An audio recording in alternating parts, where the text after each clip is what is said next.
محمد مزمل حسین۔ سب سے پہلے شامل کریں گے headlines. PTI دور میں تیل $120 پر ہونے کے باوجود عوام کو ریلیف دیا گیا، موجودہ حکومت بوجھ ڈال رہی ہے، وزیر خزانہ خیبر پختونخوا مزمل اسلم کی حکومت پر تنقید۔ اقوام متحدہ اسلام فوبیا کے تدارک کے لیے اپنا کردار ادا کرے، اسلام امن و سلامتی کا دین ہے، امیر جماعت اسلامی حافظ نعیم الرحمان کا مطالبہ۔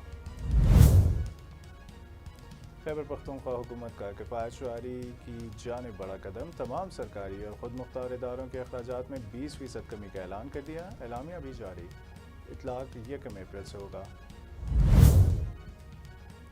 امریکی سیاست میں ہلچل، ایران سے جنگ اسرائیل کا مسئلہ ہے، ہمارا نہیں، امریکی ریپبلکن پارٹی میں دراڑیں واضح ہونے لگیں۔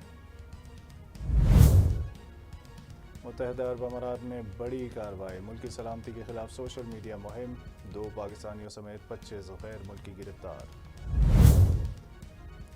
عید الفطر پر مسافروں کے لیے بڑی خوشخبری، پاکستان ریلویز کا 4 اسپیشل ٹرینیں چلانے کا فیصلہ، پہلی عید اسپیشل ٹرین 16 مارچ کو لاہور سے کراچی کے لیے روانہ ہوگی۔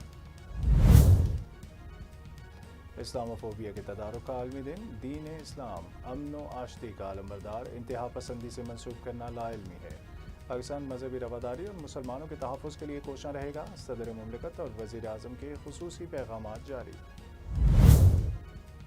افغانستان میں پاک فوج کا بڑا آپریشن، قندھار میں فتنہ اور خوارج کے مراکز پر کاری ضرب، پاک فوج نے فضائی حملوں کی ویڈیوز بھی جاری کر دیں۔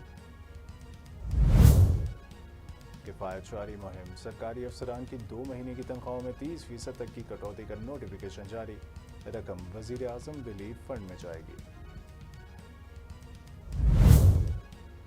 روس ایران کی مدد کے لیے میدان میں آ گیا، صدر پیوٹن کی ہدایت پر 13 ٹن طبی سامان لے کر پہلا روسی امدادی طیارہ آذربائیجان پہنچ گیا۔ عالمی بحری تجارت میں اہم پیش رفت، ایران نے 92,000 ٹن LPG سے لدے 2 بھارتی بحری جہازوں کو راستہ دینے کی اجازت دے دی۔ امریکہ اپنا ہرمز کھلوانے کے لیے چین کے سامنے گڑ گڑانے پر مجبور، ایرانی وزیر خارجہ کا دعویٰ، امریکی سیکیورٹی چھتری میں سوراخ ہو چکے ہیں، اب یہ تحفظ نہیں صرف مشکلات دے گی۔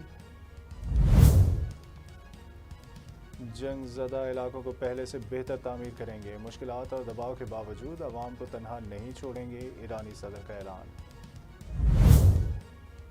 اور کراچی کی پر رونق راتیں، ضیاء الدین پارک میں 2 روزہ راکا والی بال ٹورنامنٹ کے سنسنی خیز مقابلوں نے رنگ جما دیے۔